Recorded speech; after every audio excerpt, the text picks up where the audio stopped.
Bismillahirrahmanirrahim. Alhamdulillah wassalatu wassalamu ala Rasulillah nabiyyina Muhammad wa ala alihi wa sahbihi ajma'in. Allahumma 'allimna ma yanfa'una wa zakkirna ma nasina wa anfa'na bima 'allamtana wa zidna ilma. Wala haula wala quwwata illa billahil aliyyil azim wa ba'du. Alhamdulillah, syukur kita kepada Allah Azza wa Jalla pada hari ini Jumaat 2 hari bulan 8 2024 bersamaan dengan 27 Muharram 1446, kita dapat memulakan pengajian kita dalam kitab Rukun Iman. Dia panggil Arkanul Iman, Rukun Iman. Di mana para jemaah sekalian, kita sebagai seorang Muslim, sebagai seorang Islam, wajib kita beriman dengan rukun-rukun iman yang telah ditetapkan oleh Allah Azza wa Jalla dan juga terdapat dalam hadis Nabi sallallahu alaihi wasallam. Maka kita akan belajar kitab rukun iman ini berdasarkan kepada buku kecil yang ada gambar dekat belakang tu. Buku kecil ada dekat belakang tu. Kita kata ini di antara kitab yang perlu kita belajar. Mudah-mudahan ada manfaatnya insya-Allah. Jadi para pelajar sekalian, kitab ini mungkin ramai dah ada kitab kan, ataupun ramai lagi yang belum ada kitab. Kita boleh je share dekat skrin ni, tapi macam mana nak masukkan. Kita mula di mukaddimah kitab ni, mukaddimah kitab. Nampak kitab tu. Bismillahirrahmanirrahim. Alhamdulillahirabbil alamin. Wassalatu wassalamu ala man la nabiyya ba'dah. Nabiyyina Muhammad ibn Abdullah wa ala alihi wa sahbihi wa man walah, amma ba'du. Segala puji bagi Allah. Selawat dan salam ke atas Nabi sallallahu alaihi wasallam yang tidak ada lagi nabi selepas daripadanya. Iaitulah Nabi kita Muhammad sallallahu alaihi wasallam. Yang ada kitab tengok dari mukaddimah. Yang ada kitab ni tengok di mukaddimah. Mukaddimah dia muka surat.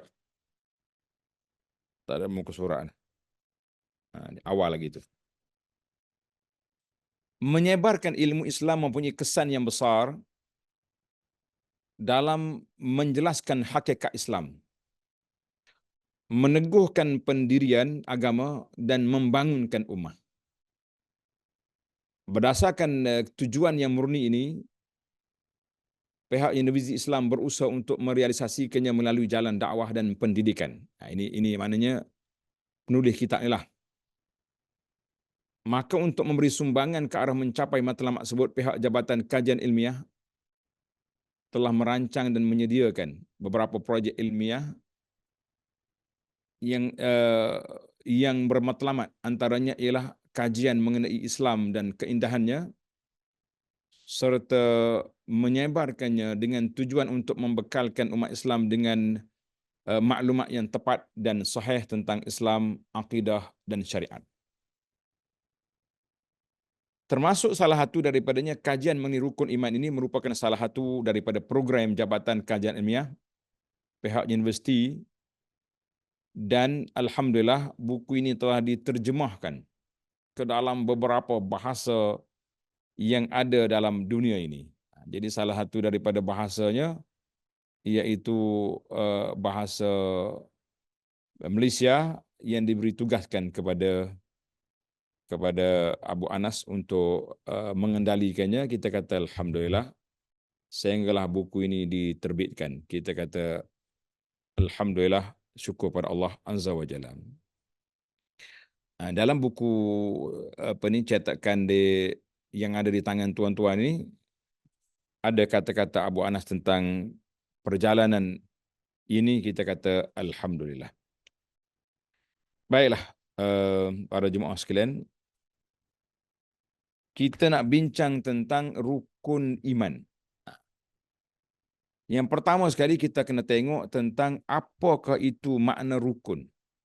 Makna rukun ni ialah salah satu daripada perkara asas.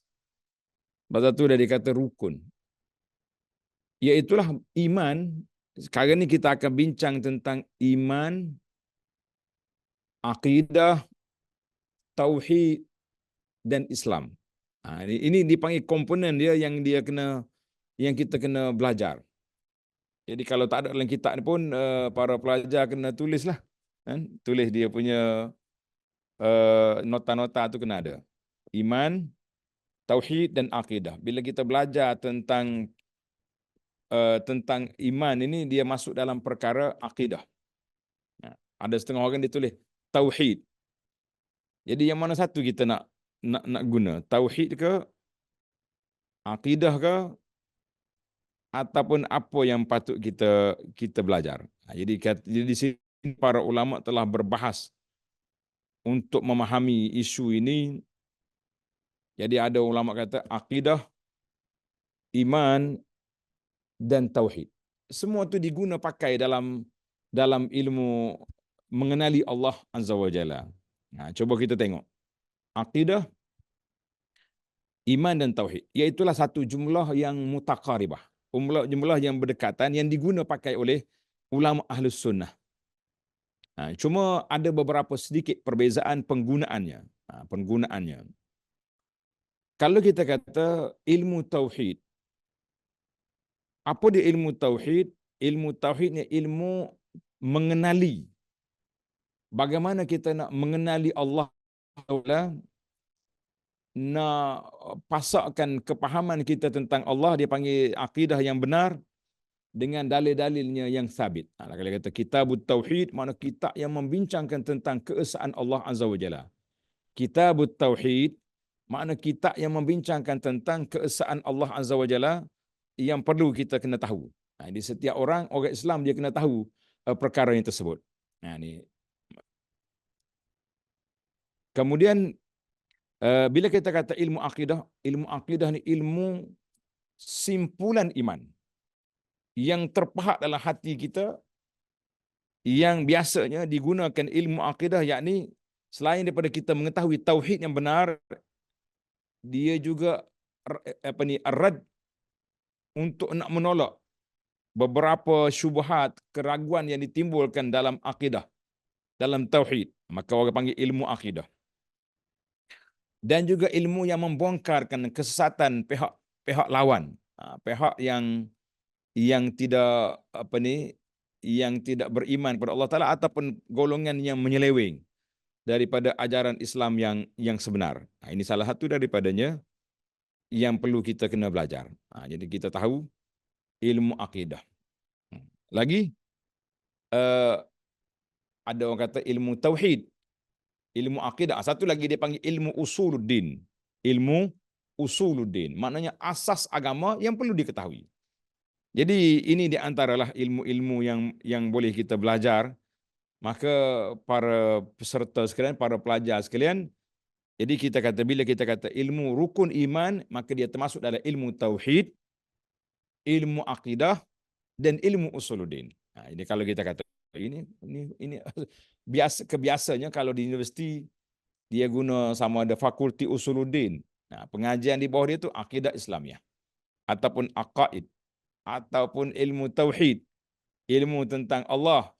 Jadi itu di antara nama-nama yang diguna dalam ilmu ini. Jadi kita tidak rasa susahlah para jemaah sekalian, insya-Allah. Baik. Adapun dalam kitab kita ni, kita masuk ke bab yang pertama.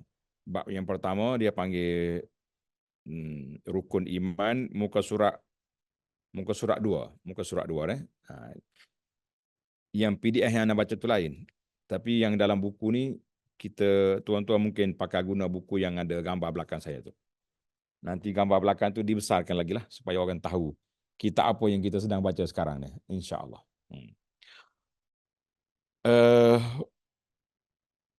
Rukun iman Kalau kata rukun iman, maka Allah Ta'ala sebut dalam Al-Quran beberapa ayat.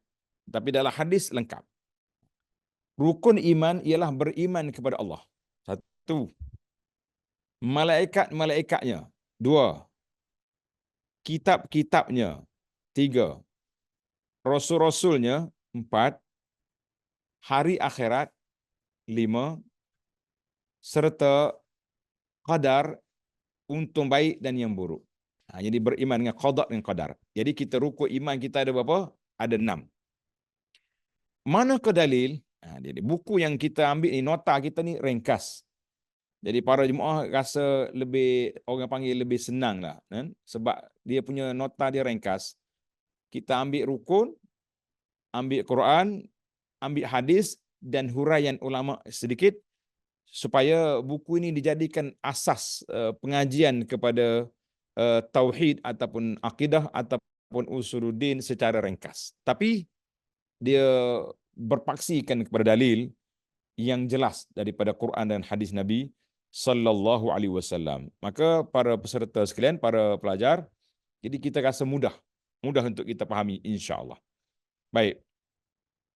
Sekarang ni kita sudah ada depan mata kita rukun iman 6 perkara. Rukun Islam 5 kan? Rukun iman 6. 6,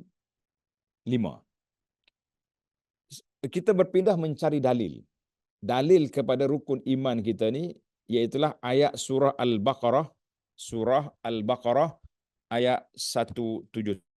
Surah Al-Baqarah 177. A'udzubillahi minasyaitonirrajim.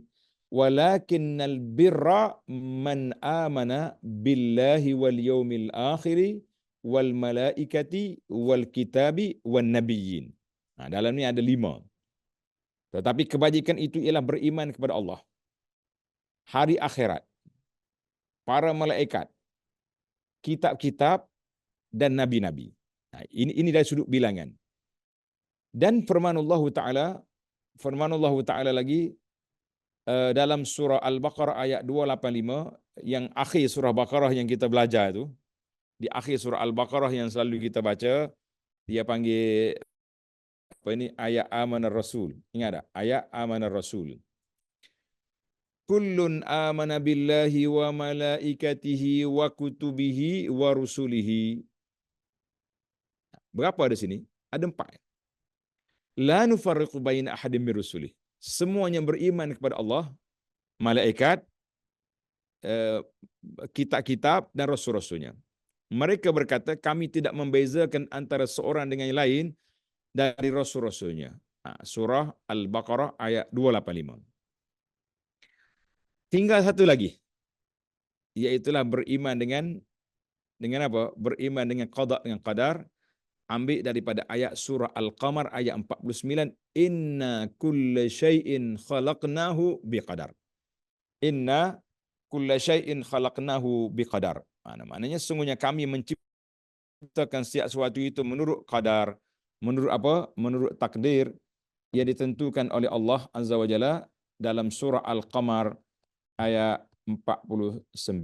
Jadi kita kata ini semua menunjukkan kepada takdir, beriman kepada takdir Allah Azza wa Jalla, beriman kepada takdir ataupun qada dan qadar. Beriman kepada qada dan qadar. Alhamdulillah. Baik. Adapun dalam hadis Nabi sallallahu alaihi wasallam lengkap. Al-imanu, tengok hadis. Al-imanu an tu'mina billahi, al-imanu an tu'mina, kita besarkan dia. Al-imanu an tu'mina billahi wa malaikatihi wa kutubihi wa rusulihi wal yawmil akhir wa tu'min bil qadari khairihi wa syarrihi. Iman itu ialah engkau beriman dengan Allah, para malaikatnya, kitab-kitabnya, rasul-rasulnya dan hari akhirat serta qadar untung baik dan tidak baik. Hadis ini riwayat Muslim. Jadi alhamdulillah selesai. Maka kita dari sudut pendetailannya kita akan pergi kepada huraiannya insya-Allah. Dari sudut detailnya kita akan pergi kepada huraiannya dalam kitab kita ini biiznillahi azza wa jalla. Tengok muka surat 3. Dalam buku kita muka surat 3. Apa disebut? Iman itu ialah pengucapan dengan lidah. Iman al-qaulu bil lisan dalam bahasa Arab. Jadi pelajar-pelajar kena adalah dia punya nota tu kan. Iman al-qaulu bil lisan. Al-qaulu bil lisan maknanya kita kena kata dengan lidah. Iman itu kata dengan lidah. Wal amalu tengok. Wal amalu ataupun wa i'tiqadu bil jinan. Percaya dengan hati. Wal amalu bil arkan.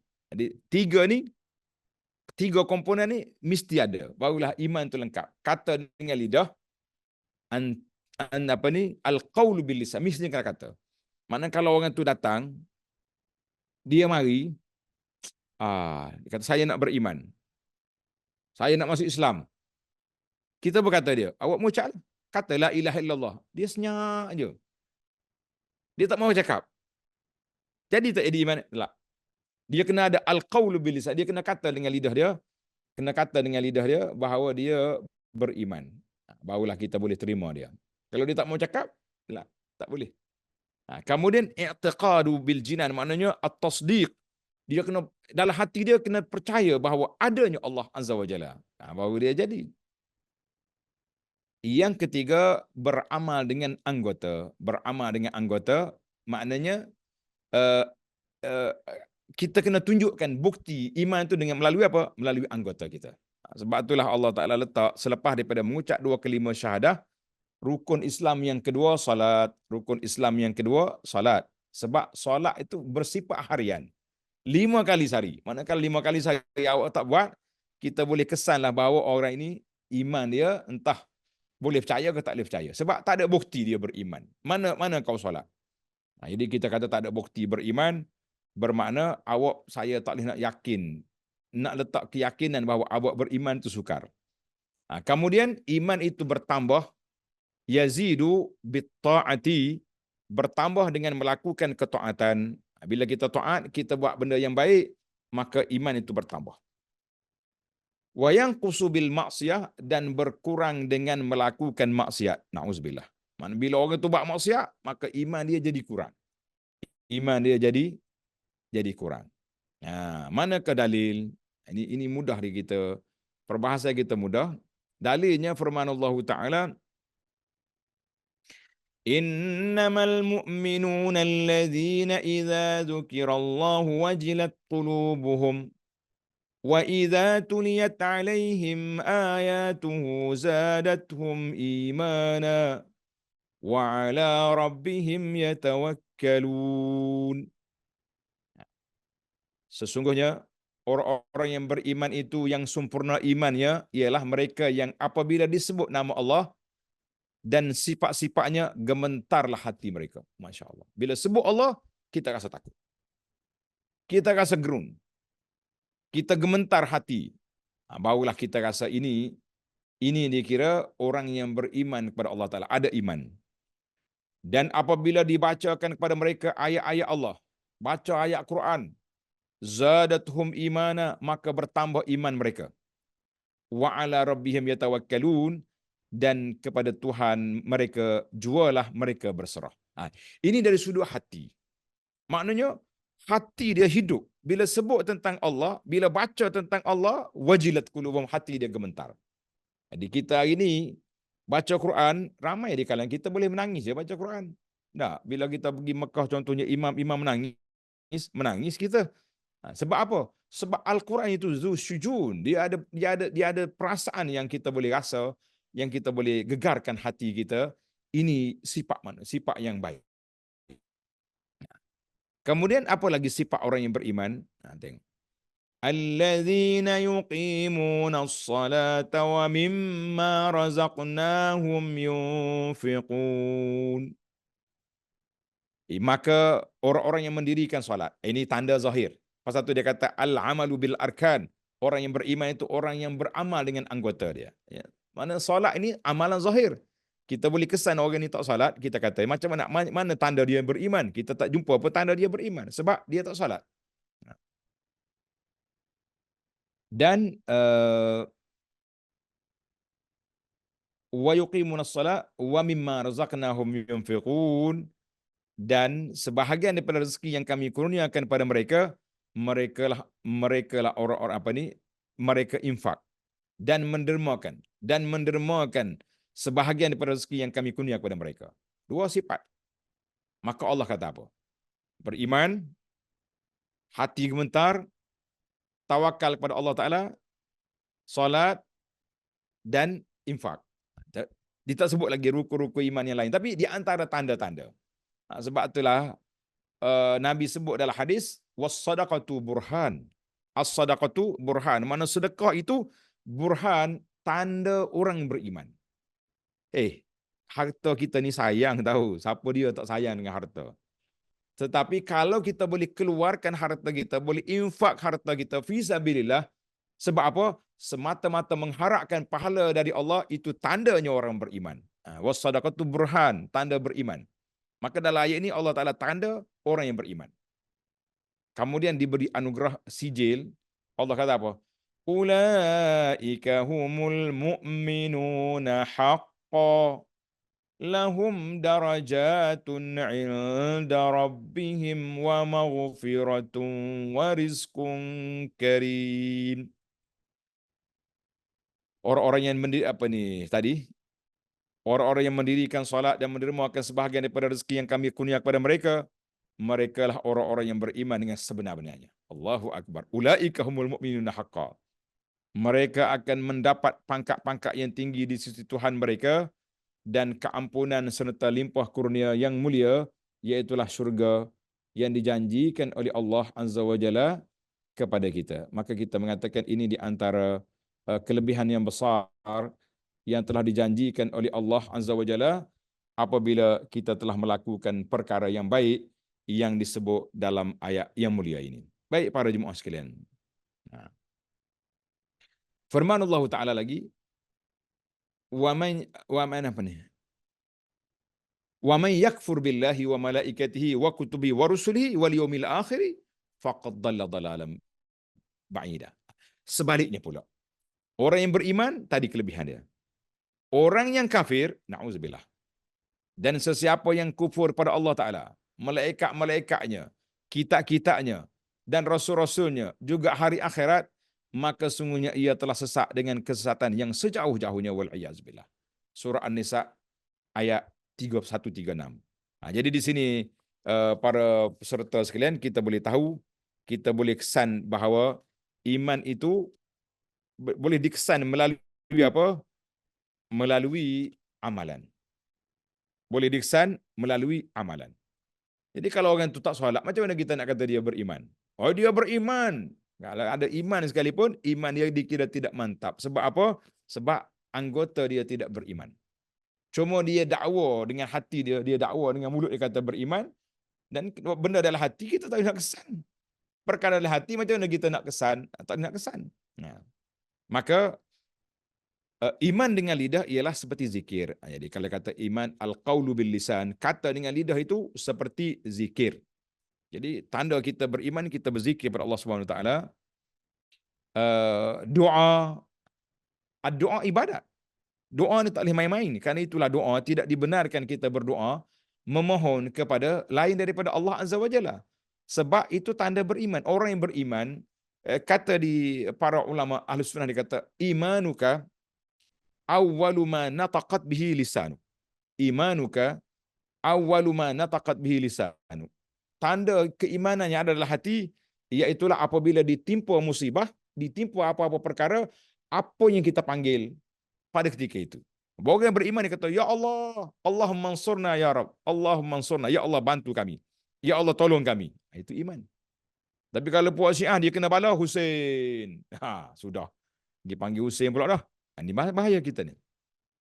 Ataupun sebahagian daripada orang-orang Islam juga, bila kena bala dia tak panggil Allah, dia pergi panggil, dia pergi minta dengan wali-wali, minta dengan keramat pergi ke kubur-kubur. Kita kata ini di antara kepincangan yang berlaku di dalam dunia kita pada hari ini, cukup berbahaya. Cukup berbahaya. Sebab apa? Sebab dia pergi buat benda-benda yang pergi minta, tidak pergi minta dengan Allah, tapi pergi minta dengan benda lain. Kita mengatakan ini di antara kepincangan yang berlaku. Jadi kita janganlah buat benda yang sama, kesilapan-kesilapan yang ada pada ketika itu. Nah, maka banyak lagi lah iman dengan lidah ni, amar ma'ruf nahi mungkar, membaca Al-Quran dan seumpamanya.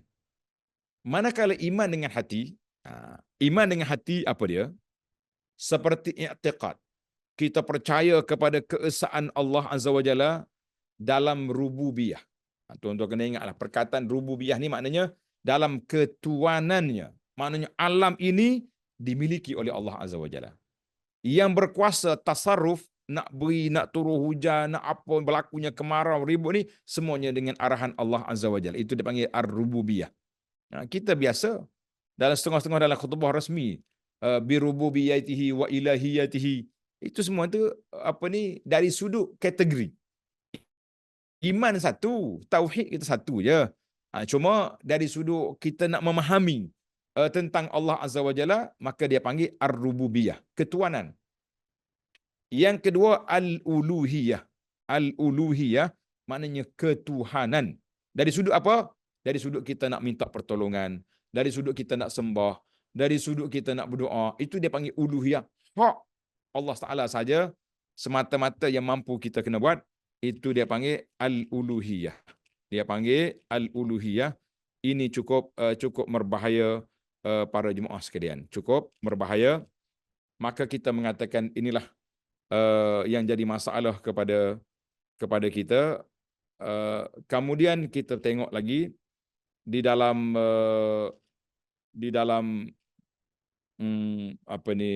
kitab kita ni, yang ke seterusnya, tengok kitab.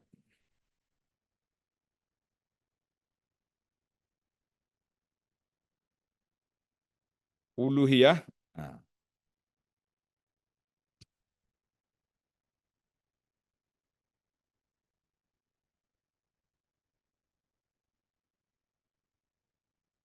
Hati,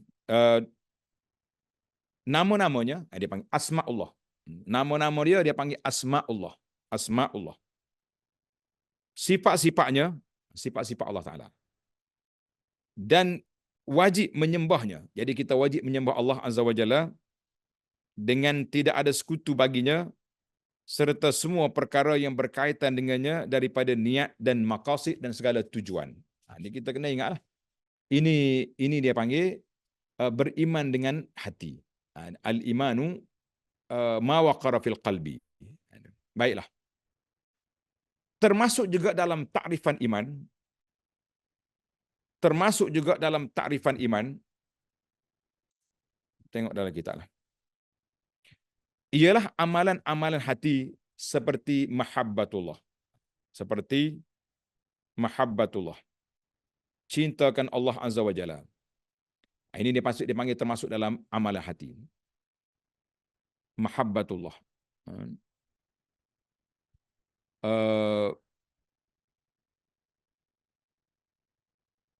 Takutkan Allah. Dia panggil al-khawf min Allah ataupun khasyatullah. Sentiasa kembali kepada Allah. Al-inabah. Mana orang ni sentiasa apa-apa dia buat, kembali kepada Allah Ta'ala. Ingat kepada Allah Azza wa Jalla. Itu dia panggil al-inabah. Dan bertawakal kepada Allah Ta'ala. Dan sebagainya, itu dia panggil termasuk dalam takrifan iman. Maknanya iman kita ni, iaitulah kita kena ingat kepada Allah Azza wa Jalla. Kita kena tawakal kepada Allah Ta'ala. Jadi itulah yang dikatakan keimanan kepada Allah. Itulah yang dikatakan keimanan kepada Allah Azza wa Jalla. Maka para jemaah sekalian, kita kena belajarlah. Kita kena belajar. Kita kena tengok apa yang terjadi kepada kita semua. Baiklah. Apa lagi ni? Juga termasuk dalam kategori iman, amalan-amalan yang dilakukan oleh anggota. Dia panggil al-amalu bil arkan. Amalan yang dilakukan oleh anggota seperti solat, puasa, semua rukun Islam yang lain, zakat, haji, berjihad pada jalan Allah Ta'ala, menuntut ilmu dan lainnya. Jadi ada amalan-amalan, dipanggil amalan kategori iman, termasuk dalam amalan anggota. Karena itulah Allah Ta'ala sebut dalam ayat yang kita baca tadi, wa iza tuliyat alaihim ayatu zadatuhum imana. Wa iza tuliyat alaihim ayatuhu zadatuhum imana. Dan apabila dibacakan kepada mereka ayat-ayatnya, maka bertambahlah iman mereka. Surah Al-Anfal ayat 2. Dan firmanullah Ta'ala, huwallazi anzala as-sakinata fi qulubil mu'minin liyazdadu imanan ma'a imanihim. Dialah Tuhan yang membuka jalan kemenangan itu. Dialah yang menurunkan ketenangan ke dalam hati orang yang beriman semasa mereka meradang terhadap angkara musuh. Mana musuh mari, kadang-kadang kita kena pukul, kenapa? Akhirnya kita tenang dengan apa yang telah diberi oleh Allah Azza wa Jalla. Supaya keimanan dan keyakinan mereka bertambah di samping keimanan dan keyakinan mereka yang sedia ada. Jadi kita kena tak situ surah Al-Fath ayat 4. Maka para jemaah sekalian, iman itu bertambah apabila bertambahnya ketaatan dan pendekatan diri seseorang, takarub seseorang diri kepada Allah, dan iman akan berkurangan apabila kurangnya amalan dan takarub diri seseorang kepada Allah Azza wa Jalla. Mana makin kuat kita ibadat, makin dekat kita dengan Allah Azza wa Jalla. Jadi makin jauh kita, makin jauhlah dia. Na'udzubillah. Demikian juga dengan maksiat. Demikian juga dengan maksiat. Ia akan memberi kesan kepada kesempurnaan iman. Apabila perbuatan syirik yang besar, atau perbuatan kufur yang besar dilakukan, maka terungkailah ikatan iman menurut syarak dan terbatallah iman seseorang itu. Jadi kita kena ingatlah, syirik ni ada dua kategori. Syirik ada dua kategori. Dia panggil syirik besar, dia panggil syirik akbar, sembah lain daripada Allah Azza wa Jalla. Satu lagi dia panggil syirkun asghar, syirik khafi, seperti riak dalam ibadah, sum'ah, nak tunjuk pada orang yang apa yang kita buat, itu dia panggil syirkun khafiyun. Jadi syirik khafi ini syirik yang tersembunyi, yang kita rasa cukup berbahaya di dalam kehidupan kita sekarang, para pelajar sekalian. Jadi kita kena ingatlah, itu dia panggil syirik. Sama jugalah perbuatan-perbuatan perbuatan kufur yang besar. Jadi ada kata kufur duna kufrin, lain. Macam Nabi kita sallallahu alaihi wasallam marah kepada wanita. Nabi kata wanita ramai dalam neraka. Jadi wanita tanya, kenapa ya Rasulullah? Qala yakfurna, dengan sebab mereka kufur. Jadi terkejutlah wanita. Al yakfurna billah, adakah sebab mereka kufur dengan Allah? Nabi kata tidak, yakfurnal ashir, mereka kufur dengan nikmat yang diberi oleh suami mereka. Itu dikira kufur. Jadi kita mengatakan ini di antara perkara yang cukup berbahaya. Jadi kita kena nantilah dalam bab dosa-dosa nanti kita akan detailkan tentang syirik akbar, syirik asghar, kufur yang besar ataupun kufur nikmat. Itu ada dalam kitab-kitab akidah kita. Baiklah para pelajar sekalian. Jadi kalau syirik akbar, kufur akbar, maka terbatallah imannya. Manakala perbuatan syirik kecil dilakukan, maka ianya merosakkan kesempurnaan iman yang wajib atau mengeruhkan keimanan serta melemahkannya ataupun menghilangkan pahala yang dilakukan. Menghilangkan pahala yang dilakukan itu, wal'iyazubillah. Baiklah. Firman Allah Ta'ala, a'udzubillahi minasyaitanir rajim, innallaha la yaghfiru an yushraka bihi wa yaghfiru ma duna dzalika liman yasha. Sesungguhnya Allah Ta'ala tidak akan mengampunkan dosa syirik, mempersekutukannya, dipanggil syirkun akbar, dengan sesuatu yang lain, dan akan mengampunkan dosa yang lain dari itu bagi sesiapa yang dikehendakinya. Surah An-Nisa ayat 48. Dan firman Allah Ta'ala, yahlifuna billahi ma qalu wa laqad qalu kalimatal kufri wa kafaru ba'da islamihim. Yahlifuna billahi ma qalu, yahlifuna billahi ma qalu. Jadi pokok munafikin itu datang bertemu dengan Rasulullah sallallahu alaihi wasallam dan mereka mengatakan sesuatu yang buruk terhadap Nabi. Padahal sungguhnya mereka telah mengatakan perkataan kufur dan mereka pula menjadi kafir sesudah menzahirkan Islam, surah At-Taubah ayat 74. Jadi ini perbuatan munafikin. Mana munafikin ini dia zahir Islamnya di luar tetapi kufur di dalam. Zahir Islam di luar, kufur di dalam, maka kita mengatakan inilah perbuatan yang cukup berbahaya para jemaah sekalian. Sebab dia panggil ini perbuatan munafikin. Na'udzubillahi minal khuzlan. Dan sebenarnya Nabi SAW, la yazni zani hina yazni wa huwa mu'min. Tidak berzina seorang penzina ketika melakukan zina dalam keadaan dia betul-betul beriman. Mana kalau iman dia dah down, kurang, ketika itulah dia berani buat maksiat, berani buat benda mungkar. Ketika iman dia down, maka dia berani buat maksiat dan mungkar. Wala yasriqu as-sariqu hina yasriqu wa huwa mu'min. Tidak mencuri seorang pencuri ketika mencuri dalam keadaan dia betul-betul beriman. Maknanya kalau iman dia sudah lemah, ketika itulah dia pergi buat mungkar maksiat. Wala yashrabul khamra hina yashrabuha wa huwa mu'min. Dan tidak minum arak oleh seorang peminum arak dalam keadaan dia betul-betul beriman kepada Allah Azza wa Jalla. Hadis ini muttafaqun alaih, diriwayatkan oleh Imam Bukhari dan Muslim. Jadi para pelajar sekalian, kita kata alhamdulillah itu pembentangan ringkas kita tentang mukaddimah tentang rukun iman. Jadi kita belum lagi masuk dalam bab perbincangan satu-satu. InsyaAllah dalam siri yang akan datang kita akan masuk rukun yang pertama, beriman kepada Allah. Apa maksud iman kepada Allah? Apa dia maksud dia dan apa syarat-syarat dan rukunnya, insya-Allah kita akan masuk dalam siri yang akan datang. Jadi sekarang kita akan berhenti daripada kitab ini untuk pergi kepada sesi perbincangan. Sesi perbincangan. Jadi para pelajar sekalian boleh bertanya ataupun berbincang tentang apa yang kita nak nak tanya ataupun nak diskusi untuk perbincangan siri yang pertama kita pada kali ini.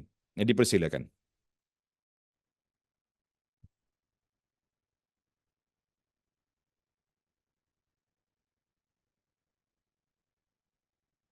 Ada soalan sila?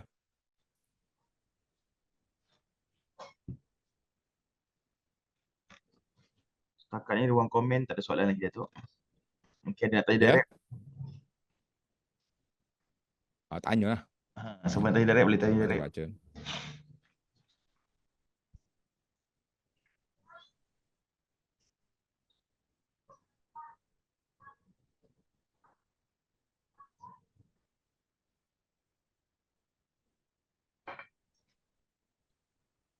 Assalamualaikum, Ustaz, Doktor. Waalaikumsalam warahmatullahi. Silakan. Saya bukanlah nak bertanya, tapi saya just nak kongsi lah. Saya pelajar Form 6 di Melaka. Okey, Ya. jadi dalam pengajian sejarah, setahun ni SEM 2 kami belajar sejarah berkaitan dengan sejarah Islam. Jadi sebenarnya konsep tauhid, rububiyah, uluhiyah, ubudiyah semua diterapkan oleh Nabi SAW dalam ekonomi. Jadi maknanya memang tauhid ni adalah satu perkara yang sangat penting untuk orang Islam. Sampaikan Nabi pun masukkan dalam bidang ekonomi. Maknanya dalam bidang ekonomi Nabi tu, Nabi amalkan juga tauhid rububiyah, uluhiyah, ubudiyah. Cuma asma' wa sifat je lah tak ada. Tu sajalah saya nak share. Maknanya nak cerita peri pentingnya tauhid dan akidah. Ya, terima kasih. Iyalah, kita ni kalau kita sudah ada tauhid, maka banyak perkara yang akan menjadi aman dan tenang. Sebab orang tak akan berani. Dalam perniagaan sebenarnya kenapa saya cerita pengalaman Ana dipanggil oleh satu syarikat besar untuk bagi tazkirah. Dia kata, Ustaz nak cakap tajuk apa? Ana kata tajuk yang sesuai bagi Ana lah. Kita bincang tentang mengingati kematian. Hush, dia kata silap tempat lah Ustaz. Silap tempat kenapa pula? Kita ni ahli-ahli korporatnya nak membangunkan ekonomi. Jadi kalau ingat mati lemah. Saya kata silap dah tu. Sekarang ni saya nak tanya. dalam syarikat kita ada problem dia tidak? Oh, dia kata banyak problem. Apa problem dia? Problem dianya banyak pecah amanah lah, rasuah lah, orang panggil curi tulang dan macam-macam curi berlaku. Saya kata punca kenapa punca? Oh, dia kata dia termenung. Oh, betul dia kata betul. Puncanya tak ingat ke mati. Maknanya kita kena merealisasikan tauhid kita ni, tauhid kepada Allah Azza wa Jalla dalam semua perkara, barulah kita jadi aman insya-Allah. Nah, ini kalau tidak mana nak aman? Nah, kita duduk diingat kita integrasi lah, apa dia punya integriti lah. Kalau tidak sematkan dengan keimanan kepada Allah Taala, tak jalan. Itu dia panggil tidak akan jadi. Ini ada soalan tentang perlukah kita taubat bila berlaku syirik kecil? Naam. Syirkul asghar ini dosa besar. Cuma dia tidak kafir. Kita kena ingat syirik kecil ini besar dosa dia. Riak. Kenapa tidak mau taubat? Riak ni di antara amalan yang meruntuhkan pahala kita. Kita buat amalan penat-penat, tiba-tiba bila kita nak tunjuk dengan orang ibadat kita, hilang dia punya pahala. Jadi kalau berlaku benda tu, kita kena astaghfirullahaladzim. Istighfar banyak-banyak pada Allah Ta'ala. Kita perbetulkan niat kita. Mudah-mudahan niat kita insya-Allah pahala kita tidak haba'an mansura, tidak hilang begitu saja. Ini penting dalam dalam kehidupan kita sekarang. Silakan, ada lagi? Kita ada masa lagi 5 minit. Kalau ada soalan, dipersilakan. Boleh je kita diskusi ya. Mana-mana yang saya boleh jawab, yang tak boleh jawab kita tangguh.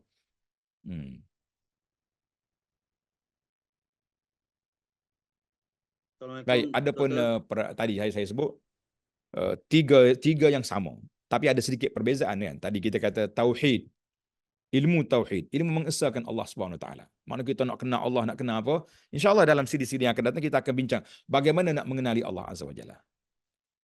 Kemudian ilmu akidah. Ada setengah orang ilmu akidah. Ilmu akidah ni ilmu simpulan iman dalam hati yang kita percaya.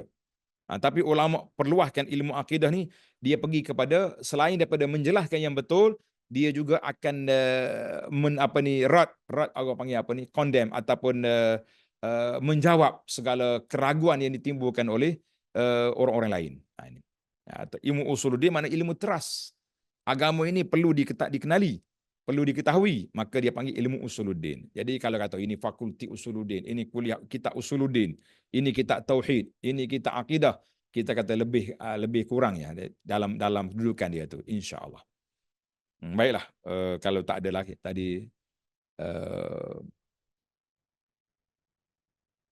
bagaimana kita nak dakwah keluarga atau keluarga yang masih percaya kepada benda-benda tilik nasib, khurafat kan. Sekarang ini alhamdulillah dengan berlakunya insiden yang baru ni, salah satu daripada punca pembulian itu mari daripada sebab kepercayaan kepada peramal yang mengatakan berlakunya kecurian. Orang dicuri hasil daripada tilikan hati dia. Dia tak tengok bukti pun. Kita kata ini cukup bahaya. Jadi alhamdulillah ramai dah pihak media, pihak apa telah menimbulkan isu ini. Dan kami di meja kuliah lama dah cakap benda ni, tapi bila tidak dipublikkan media sosial yang lebih luas, dan kita mengharap pihak pemerintah juga akan beri ruang dalam TV, dalam radio untuk berbincang benda ni supaya sampai ke semua telinga masyarakat. Dan untuk keluarga kita sendiri, cubalah ambil video-video pendek yang disampaikan oleh asatizah yang kita yakini ilmu mereka, berilah sebarkan ke dalam grup-grup keluarga, family. Mudah-mudahan ada manfaatnya, insya-Allah. Mudah-mudahan ada manfaatnya, insya-Allah.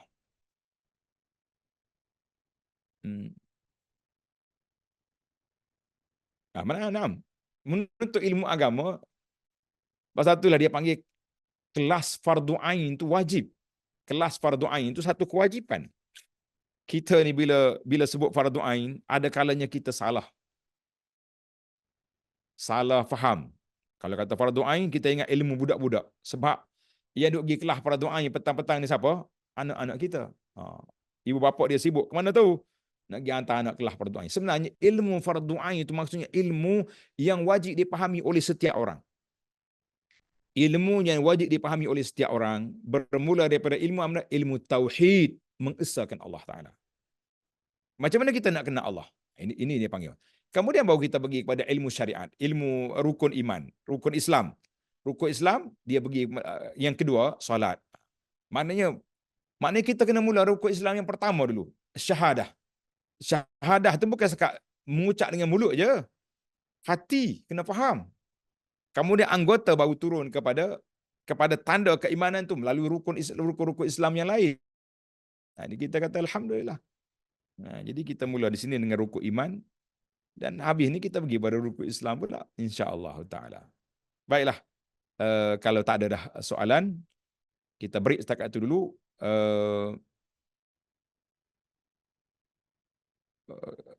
Maknanya kalau kita orang ni berlakulah contohnya orang ni terjebak dengan dukun-dukun, terjebak dengan perbuatan-perbuatan syirik tadi, dia kena taubatlah kepada Allah SWT. Istighfar, syahadah tinggalkan benda-benda khurafat itu dan kembali kepada Al-Quran dan Sunnah, kembali kepada tauhid yang murni, insya-Allah mudah-mudahan diampunkan oleh Allah Azza wa Jalla sebagaimana dosa-dosa lain diampunkan oleh Allah Azza wa Jalla. Adapun orang yang telah meninggal, al-ilmu ilallah, kita serahlah kepada Allah Subhanahu wa taala. Kita nak hukum tak boleh. Kita nak perbetulkan pun tak boleh. Jadi kita banyaklah, anak cucu ni banyaklah berdoa kepada Allah, minta istighfar. Mudah-mudahan dia beri keuzuran dengan sebab kejahilan dia. Wallahu a'lam. Baiklah, tamatlah masa. Kita break setakat itu dulu. InsyaAllah kita jumpa lagi dalam siri yang akan datang. Subhanakallahumma wa bihamdika. Ashhadu an la ilaha illa anta astaghfiruka wa atubu ilaik. Wa sallallahu ala nabiyyina Muhammadin wa ala alihi wa sahbihi ajma'in. Walhamdulillahi rabbil alamin. Wassalamualaikum warahmatullahi wabarakatuh. Waalaikumsalam warahmatullahi wabarakatuh. InsyaAllah minggu depan ni lagi.